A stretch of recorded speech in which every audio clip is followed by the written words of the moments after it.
privilege and pleasure to have the opportunity to be here with all of you today.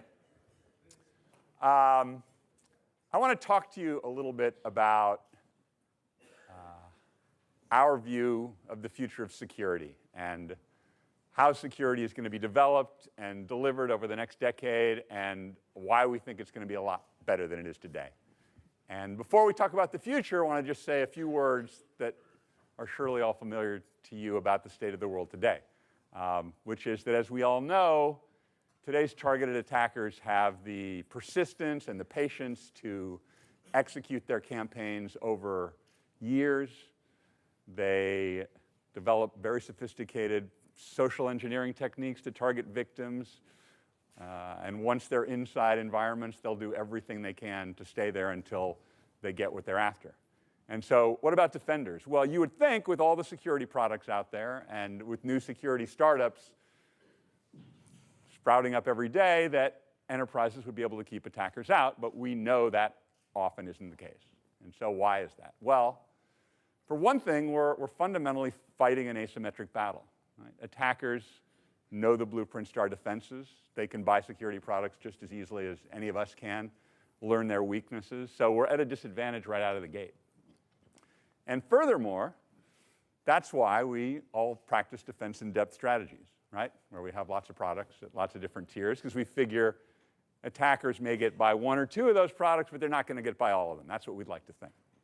So it certainly is true that today's best-of-breed point products identify and detect a lot of attacks, and that companies will continue and should continue to buy solutions like endpoint protection and firewalls and database monitoring and email and web filtering and so on. The problem is that each of these point products detects attacks based on their own limited view of the world. Right? Each of these products, in some sense, is an island. They generate alerts based on just what they can see, generate huge amounts of log data. In many cases, companies may not have the time to examine the data or may not even be able to store all the data. Each product requires its own expensive administrator to manage the product. In many cases, administrators, again, don't have the time, given everything they have to do to keep up with all of the changes in the attack landscape, all the capabilities of the attackers. And as we all know, the best case scenario is to keep attackers out in the first place, but that often isn't what happens. Right? And once attackers get in, they can stay on your network for weeks, months, or years. And so the question is, what can you do to increase your chances of finding them? So let's talk a little bit more about the kind of the as-is state of the world with each of these products, these point products in our world today, detecting attacks just based on what they know. So endpoint security products detect malware on your endpoint, right, based on limited data they have on the endpoint. They know nothing about what's going on in the rest of the network. Right? Firewalls scan network packets, but know nothing about what's happening on the endpoint. Right? Your email and web filters will scan incoming email attachments, web pages, but they don't know what those objects do once they get into the network. And finally, server security software. Well, your server security software may know that a particular computer inside the enterprise tried and failed to log into the server, but it doesn't know that 10 minutes before that same computer connected to a malicious website. Right? So the problem is each of these products is an island, in some sense, detecting what it can based on its limited view of the world.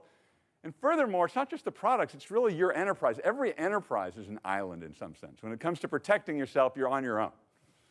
Right? So your industry colleagues may be very good resources to help you, but there's typically no easy way to leverage them.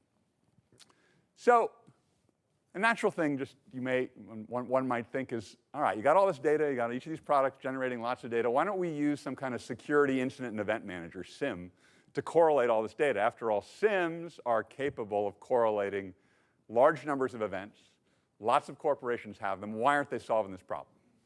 Well, a couple things. First of all, SIMs are really only as good as the data they take in. Right? So if products feeding the SIM are missing targeted attacks or not seeing an indicator, the SIM's probably not going to see it either.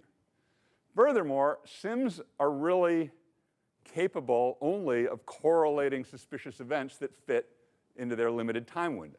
which is usually a few minutes to a few hours. Right? So if the attacker's events don't fit in to that time window, you're never going to see the attack. And furthermore, once those old events fill up the memory window of the SIM, they're sent off to a storage archive where they will sit untouched forever. You might as well be sending them into a time capsule. So look, SIMs certainly get lucky and can catch some of these attacks in some cases, but they don't really solve the bigger problem, where you're talking about campaigns that are occurring over months or years.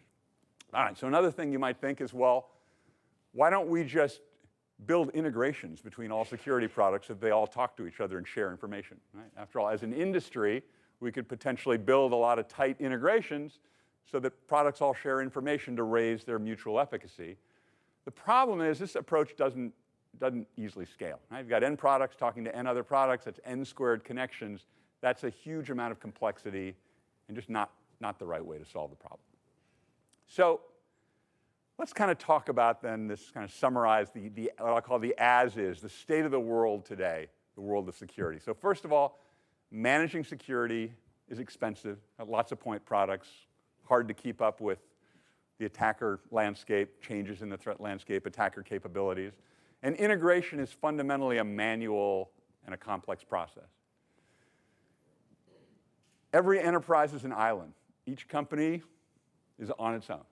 Right? Your industry peers may be useful to help you, but can't easily leverage them. And as a result, and we know about this from our own world, from what we see in the news, targeted attacks often can go undiscovered for months or years or longer. So this is the state of the world today. I want to describe where we want to go, the to-be future state, and then I'll talk a little bit about how I think we can get there. So in the future, you won't manage your own security. It will be managed for you by a service provider. And that'll be a service provider that can leverage economies of scale, which not only reduces costs, but service providers can, in principle, raise their efficacy because they're seeing attacks across an entire customer base. Whoops. In the future, your security will be integrated for you, again, by your service provider. You won't do it yourself. And these won't be one-time, simple integrations, but they'll be deep, data-level integrations that can evolve as the attackers evolve. Next, you'll be part of a community. Rather than having to defend your environment on your own with no help from your peers, you'll now be part of a community and able to leverage the wisdom of that community to defend your networks. And as a result, complex attacks will now, in our ideal to-be future state, be discovered within minutes or hours rather than the scenario today where it can be months or years or never. So let's talk a little bit about how are we going to actually get to that to-be state. That's an idealized end state view of where we want to get. So you think about all these point products that are in your environment. They're running in every enterprise's environment. They're on every endpoint, every gateway, every network, email and web servers. And collectively, these products ought to have a lot of visibility into what's going on in your network. And the question is, can we somehow unlock more value from all of these products to detect targeted attacks that would otherwise go unnoticed? Can we somehow leverage all of these products, these point products, to be more than the sum of their parts? So what if we were to update every security agent in your environment so that it not only alerted you when there was an attack on the particular system that security product protected, but so that product also collected other data? Just kept track of other data that might later turn out to be useful in detecting targeted attacks. So for example, what if endpoint security products didn't just alert you when they found some malware on the endpoint that they were protecting, but they also kept track of every connection to every machine outside your enterprise and what time of day it occurred, for example, kept track of it? Or what if that same endpoint security product could keep track of every attempted login by every machine in the enterprise to any system inside your environment? What time of day the login occurred, whether the login succeeded or failed.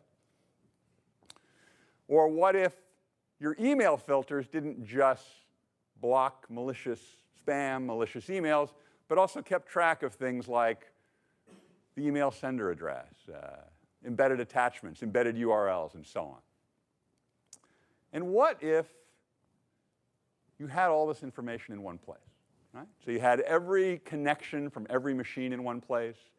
You had every attempted login to every domain controller, every database, every ERP system, CRM system, whether or not the login succeeded or failed, all in one place. You had information about every email in one place, sender, information about attachments, and so on. And by the way, these are just examples of the kinds of things one could collect. And of course, companies would have to decide what they did and didn't want to collect based on their own policies. And what if you were collecting this data not only from your on-prem systems, but from cloud-based systems, from mobile devices, from remote workers' systems? And what if you collected this data whether or not it seemed malicious or seemed interesting at the time?